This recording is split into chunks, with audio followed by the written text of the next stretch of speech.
Voici la caserne des pompiers du pays de Colombey-les-Belles, au sud de Toul. Une ancienne halle réaménagée, pas franchement adaptée pour y garer les 5 véhicules de secours et encore moins pour les sortir très rapidement. Mais d'ici l'été, tout va changer grâce à la nouvelle caserne écolo en bois et en paille. Autant dire que les 28 pompiers volontaires qui y travaillent, comme Olivier, sont plutôt pressés de déménager. Alors ici, c'est la remise engin, c'est-à-dire que c'est l'endroit où va se trouver le stationnement de tous les véhicules. Comme tout sera en épi, chaque véhicule, il n'y aura pas d'obstacle à ce que ceux-ci partent, et dont la rapidité d'intervention.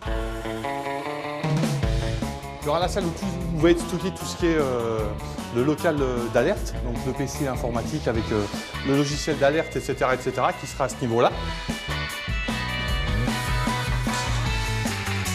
Donc là, ça sera la future salle de formation.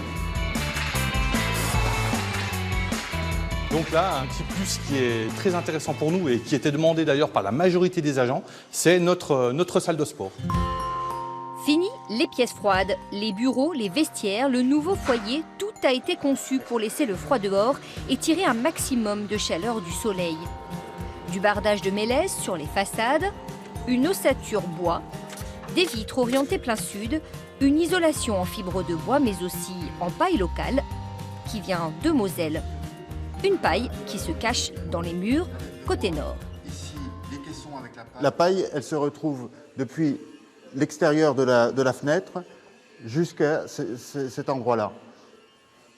Et ici, on retrouve derrière le placo un isolant, donc laine de bois. Du coup, on a demandé au commandant s'il n'avait pas peur que la caserne s'enflamme comme un feu de paille.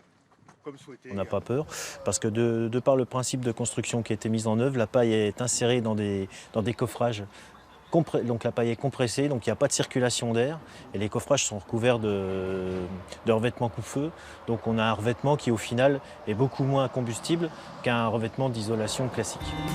C'est ça l'astuce. La paille n'a pas été utilisée telle qu'elle, mais compressée en usine pour la protéger de l'humidité et améliorer l'isolation.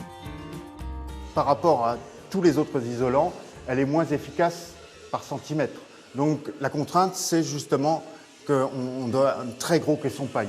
C'est-à-dire que les 50 cm pris par le caisson paille là, avec un isolant traditionnel, on aurait la même performance avec 24 cm en isolant polyuréthane. La caserne écologique va aussi capter la chaleur du soleil dans les murs en béton, stocker l'eau de pluie pour les exercices et filtrer les eaux usées naturellement, avec à l'arrivée des coûts de fonctionnement très réduits. L'architecte nous a prévu une somme de 450 € par an de chauffage, de consommation. Voilà, c'est une belle opération. Dans les 10 ans, on aura amorti, même dans les 15 ans, on aura amorti largement ce programme. Il faut bien y penser à ça. La caserne coûte 25% de plus qu'une traditionnelle, mais c'est un investissement pour un avenir plus vert.